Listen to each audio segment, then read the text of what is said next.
Welcome to Tenor Tech, where I solve the problems you didn't even know you had. You start by preparing your Mac for the update. Back up with Time Machine or an external drive so you can recover quickly if needed.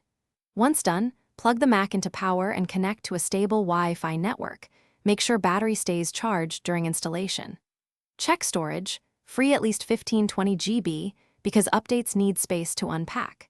Now open System Settings and move to Software Update to begin checking for available Mac OS releases.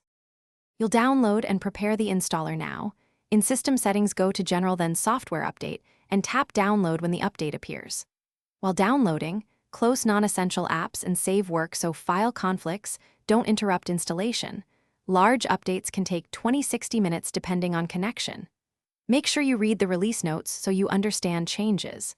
Once the download finishes, the installer will prompt you to restart and install. Choose a convenient time. After you allow the Mac to restart, the installer runs through stages. You may see several progress bars and automatic reboots. Do not interrupt this. Once the machine boots to your login screen, sign in and open System Settings to confirm the new Mac OS version. Then update apps in the App Store to ensure compatibility. If something goes wrong, install fails or Mac won't boot, try resetting NVRAM and SMC. Then use Mac OS Recovery to reinstall without erasing data as a primary troubleshooting step. Thanks for watching. Subscribe to keep your life in tune.